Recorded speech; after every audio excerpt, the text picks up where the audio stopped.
बिस्मिल्लाहिर्रहमानिर्रहीम अस्सलामुअलैकुम my dear students. आज हमने ninth class chemistry chapter number 1 start करना है, जिसके हमने 2 लेक्चर अभी तक कंक्लूड कर लिए हैं। एक चैप्टर के अंदर हमने केमिस्ट्री के बारे में इंट्रोडक्शन सारा हमने एक चैप्टर उसमें किया था। एक लेक्चर के अंदर हमने इसकी पहली 2 ब्रांचेस जिसके अंदर फिजिकल केमिस्ट्री और ऑर्गेनिक केमिस्ट्री थी वो कर ली हैं। आज हमारा नेक्स्ट टॉपिक है जिसके अंदर हमने करना है इनऑर्गेनिक केमिस्ट्री। तो देखते हैं क्या होता है। The branch of chemistry which deals with the study of compound. ऐसी ब्रांच है केमिस्ट्री की जिसके अंदर हमने स्टडी करना होता है किसको? कंपाउंड्स को।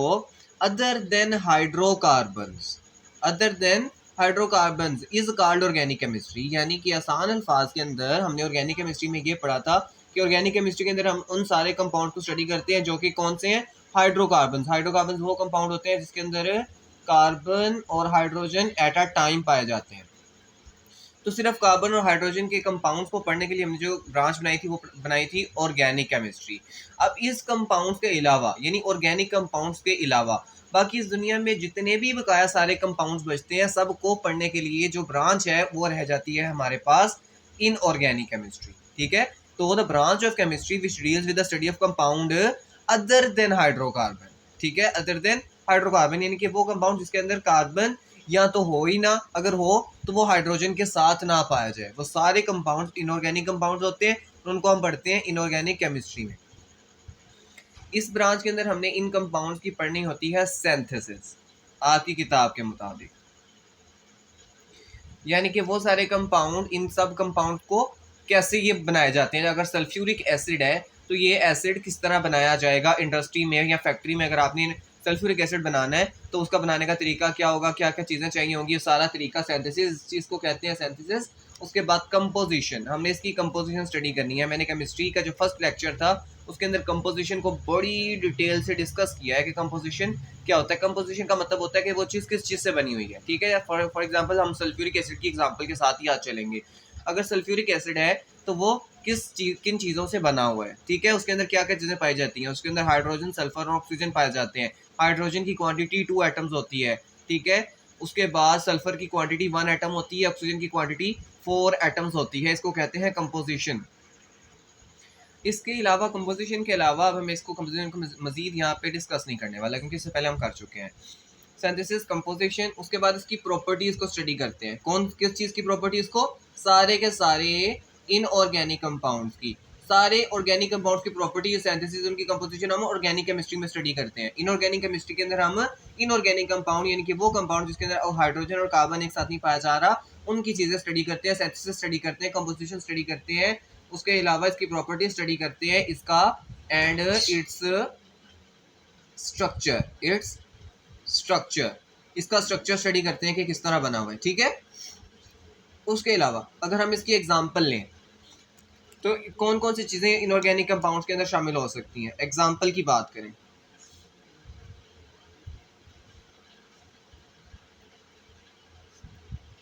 जी, इसके अंदर हमारे पास आ सकते हैं एसिड्स। जितने भी दुनिया में एसिड्स हैं, कार्बोक्स फैटी एसिड्स, जितने भी एसिड्स हैं फैटी एसिड के अलावा वो सारे के सारे इनऑर्गेनिक हैं। जितनी भी बेसिस होती हैं हमारे पास, सॉल्ट्स, ठीक है, जितने मेटल्स होते हैं हमारे पास। देखिए मेटल्स के अंदर कार्बन और हाइड्रोजन तो नहीं ना पाए जाते। मेटल्स के अलावा हमारे पास बहुत से नॉन मेटल्स, ठीक है, बहुत से नॉन मेटल्स और एंड बहुत से मिक्सचर्स वगैरह जो होते हैं वो सारे के सारे हम किस में स्टडी करते हैं? इनऑर्गेनिक केमिस्ट्री में स्टडी करते हैं। इन सबको इनऑर्गेनिक कंपाउंड्स का नाम दिया जाता है।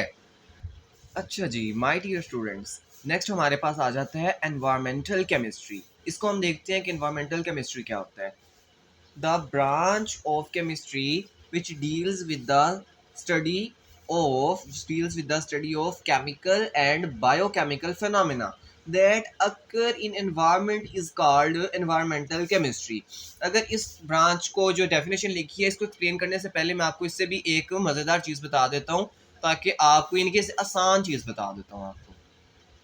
केमिस्ट्री की वो ब्रांच इसके अंदर हम अपने इन्वायरमेंट को स्टडी करते हैं, इसके अंदर हम अपने इन्वायरमेंट को स्टडी करते हैं, उस ब्रांच को क्या कहते हैं जी? Environmental chemistry. अब आपको पता है इन्वायरमेंट क्या होती है, what is environment? Environment is everything around us, हमारे इर्द गिर्द जो भी चीज पाई जाती है उसको क्या बोलते हैं? एनवायरमेंट। हमारे इर्द गिर्द दो चीजें पाई जाती हैं। हमारे इर्द गिर्द कितनी चीजें पाई जाती हैं? एक होती है लिविंग, एक होती है लिविंग थिंग्स, एक होती हैं नॉन लिविंग थिंग्स। ऐसे ही है। तो अगर आप अपने इर्द गिर्द आपके जो लिविंग थिंग्स हैं उसके अंदर दरख्त हो सकते हैं, कोई दूसरे जानवर हो सकते हैं, ठीक है, इस तरह की चीजें आपके इर्द गिर्द जो पाई जा रही हैं वो लिविंग थिंग्स कहलाती हैं। इसका एक और नाम हम देते हैं, इसको कहते हैं बायोटिक फैक्टर्स ऑफ एनवायरनमेंट। और ये होती हैं नॉन लिविंग थिंग्स, यानी कि हमारे इर्द गिर्द जो नॉन लिविंग थिंग्स पाई जा रही हैं, हमारे इर्द गिर्द वाटर होता है, हमारे पास हवा होती है, उसके अलावा जितने भी आप दूसरी चीजें इस्तेमाल करते हैं, ठीक है, इस एनवायरनमेंट के अंदर बहुत सी चीजें पाई जा रही हैं। आप अगर देखें, अगर आप किसी कमरे में बैठे हैं तो इसके इर्द गिर्द कितनी नॉन लिविंग थिंग्स हैं, वो सारी आपके अराउंड है।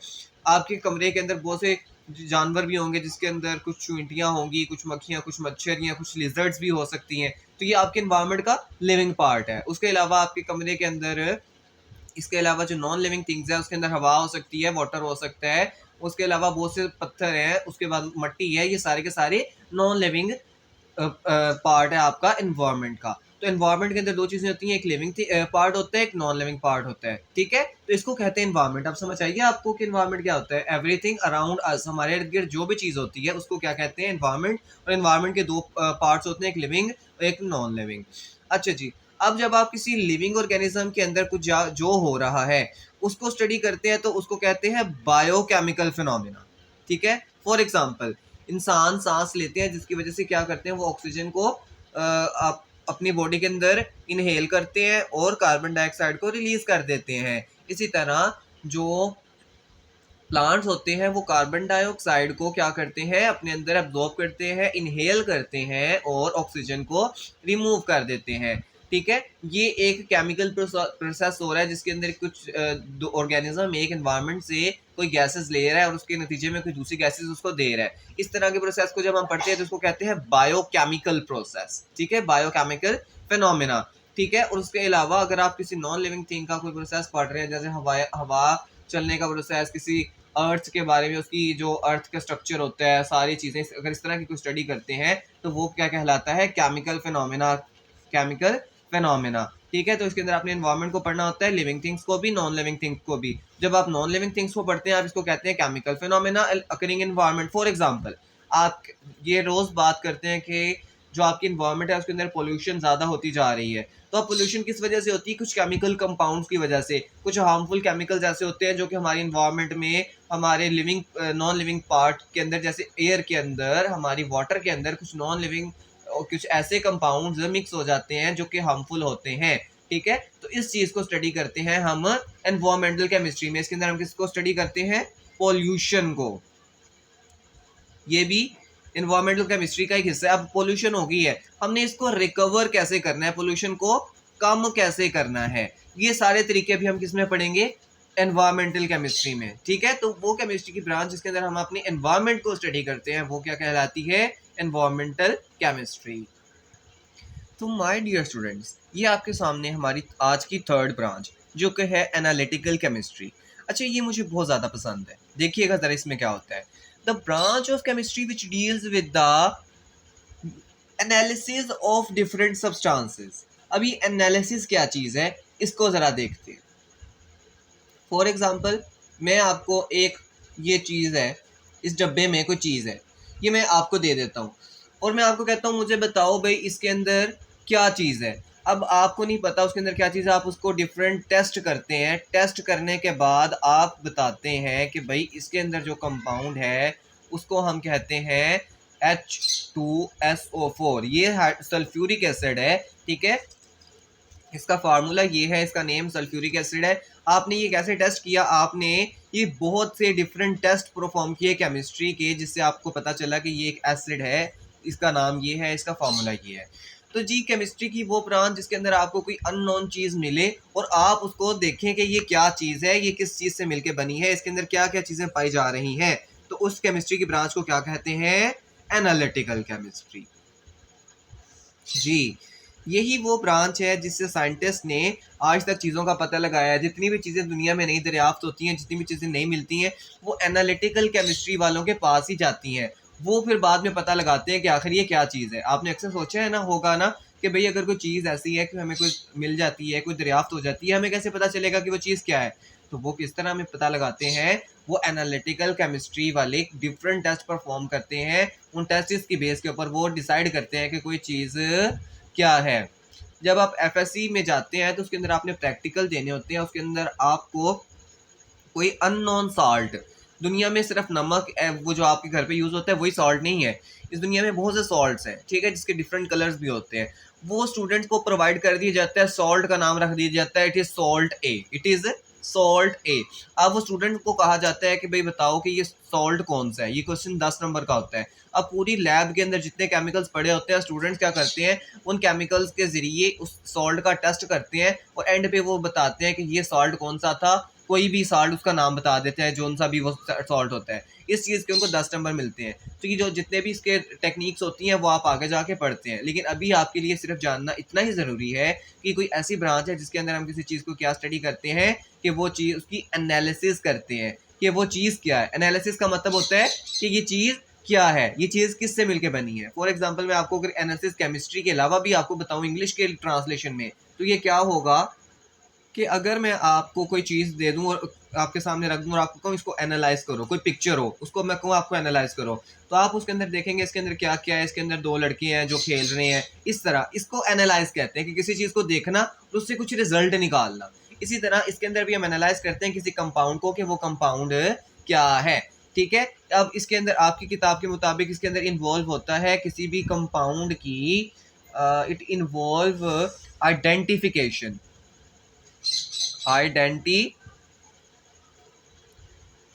आइडेंटिफाई का मतलब होता है किसी चीज़ का पता लगाना कि ये चीज़ क्या है। आइडेंटिफाई करो भी इसको कि ये क्या चीज़ है, ठीक है। उसके अलावा डिटर्मिनेशन, अब इसका पता लगाओ, आपने आइडेंटिफाई तो कर लिए, डिटरमाइन करो कि ये क्या चीज़ है। आइडेंटिफाई करो या डिटरमाइन करो कि ये क्या चीज़ है, किससे मिलके बनी है, क्या करती है, ठीक हो गया। डिटरमाइन डोमिनेशन, आगे कुछ लिखा हुआ है, ऑफ द कंसंट्रेशन, कि इस नेचर में हमें अगर कोई भी चीज़ मिलती है ना तो वो प्योर फॉर्म में नहीं मिलती, वो उसके अंदर बहुत सी इम्प्योरिटीज़ होती हैं।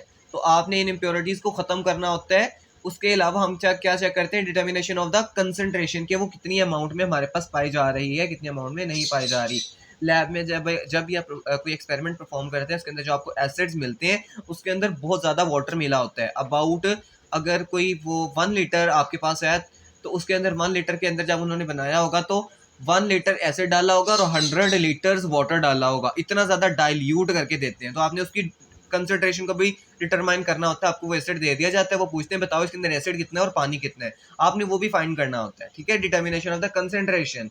उसके अलावा किसी कंपाउंड की सेपरेशन, अब जितनी भी आपको नेचर में चीज़ें मिलती हैं वो इम्प्योर होती हैं, तो आपने उनको सेपरेट करना होता है। सेपरेशन भी इसी प्रोसेस का हिस्सा है, ठीक है। लें जी, एनालिटिकल केमिस्ट्री तो यहाँ तक ही थी। अच्छा जी माय डियर स्टूडेंट्स, नेक्स्ट हमारे पास है बायोकेमिस्ट्री। अब बायो का मतलब होता है, अगर तो आप बायोलॉजी के स्टूडेंट हैं तो आपको पता होगा इसका मतलब होता है लाइफ, ठीक है। अगर नहीं भी है तो भी आप पता कर लें कि बायो का मतलब होता है लाइफ। और chemistry you know better than me कि केमिस्ट्री क्या होता है। इसके अंदर हमने किसी कंपोजिशन, किसी चीज़ की प्रॉपर्टीज, किसी चीज़ के रिएक्शंस को स्टडी करना होता है, ठीक है।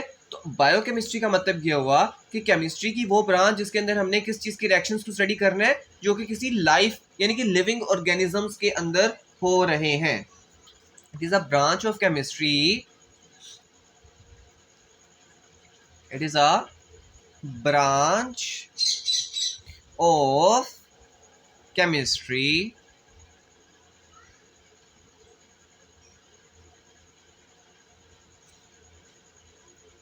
in which we understand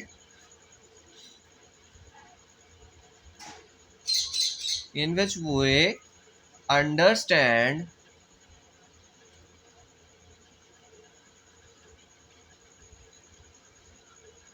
life through chemical processes, life through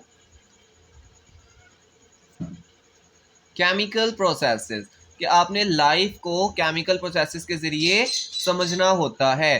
आपको पता है आपके अंदर जितनी भी एनर्जी प्रोड्यूस हो रही है वो एक प्रोसेस होता है कि आप ग्लूकोज यानी खाना खाते हैं, खाना मिलता है ऑक्सीजन के साथ, ठीक है। रिएक्शन होने के बाद आपके पास कार्बन डाइऑक्साइड बनती है, वाटर बनता है और साथ एनर्जी प्रोड्यूस होती है। यही एनर्जी सारा दिन आप इस्तेमाल करते हैं, ठीक है। तो ये एक केमिकल रिएक्शन है, आपके अंदर क्या हो रहा है, एक केमिकल रिएक्शन परफॉर्म हो रहा है, ठीक है। तो आपकी लाइफ किस बेस पे चल रही है, इस केमिकल रिएक्शन की बेस पे चल रही है, ठीक है। इसको बोलते हैं रेस्पायरेशन। तो इस रिएक्शन को पढ़ने के लिए हमने जो ब्रांच है वो है बायोकेमिस्ट्री, क्योंकि केमिकल रिएक्शंस को पढ़ने के लिए कौन सी चीज होती है, केमिस्ट्री। और ये रिएक्शन लिविंग ऑर्गेनिजम्स के अंदर होता है। तो जब कोई काम लिविंग ऑर्गेनिजम्स के अंदर हो रहा है और हम उसको चेक क्या कर रहे हैं, उसकी केमिस्ट्री चेक कर रहे हैं, तो वो क्या होगा, वो बायोकेमिस्ट्री होगा। हम डिफरेंट मेडिसिन यूज करते हैं, मेडिसिन एक केमिकल्स होते हैं। अब उनका आपके लिविंग ऑर्गेनिजम्स के ऊपर इम्पैक्ट क्या होता है, वो क्या काम करती हैं, जिसकी वजह से कोई लिविंग ऑर्गेनिज्म के अंदर वो क्या काम परफॉर्म करती हैं, ये सारी की सारी चीजें हम पढ़ते हैं बायोकेमिस्ट्री के अंदर, ठीक है। अच्छा, लिविंग ऑर्गेनिजम्स के अंदर जितने भी कंपाउंड्स होते हैं ना, जिनकी अगर आप बात कर लें, लिपिड्स की बात कर लूँ, यानी कि आपके अंदर जो फैट्स होती है ये भी केमिकल कंपाउंड है। उसके बाद प्रोटीन होती है, जितने भी कार्बोहाइड्रेट्स होते हैं,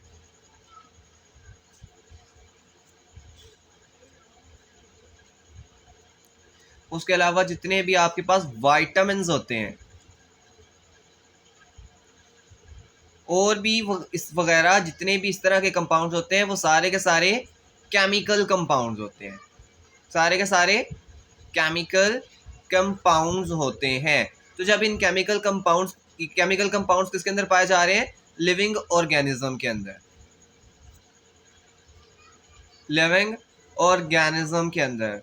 तो जब लाइफ भी आ गई, लाइफ कहते हैं बायो को, केमिकल कंपाउंड कहते हैं केमिस्ट्री को। तो जब ये दोनों मिल जाते हैं तो इसके नतीजे में हमारे पास क्या बनती है, बायो केमिस्ट्री। होप सो यहाँ तक तो आपको समझ आ गई होगी, ऐसे ही है। तो माय डियर स्टूडेंट्स, आज हम यहाँ तक ही रहते हैं कि 4 ब्रांचेज आज हमने डिस्कस की हैं, inorganic chemistry, environmental chemistry, analytical chemistry और बायोकेमिस्ट्री, ठीक है। अगर इसमें से अगर आपको होप सो आपको आज के सारे लेक्चर की समझ आ गई होगी। अगर कोई ऐसी चीज़ है जो मुझसे मिस हो गई है या मैं बताना भूल गया हूँ, या अगर आपको कोई ऐसी चीज़ है जो समझ नहीं आई, तो आप मुझे कमेंट करके पूछ सकते हैं, वो मैं आपको ज़रूर बता दूंगा। उसके अलावा अगर वीडियो आज की अच्छी लगी है तो इसको लाइक करें, दोस्तों के साथ भी शेयर करें और चैनल को सब्सक्राइब करें। थैंक यू सो मच, अल्लाह हाफिज़।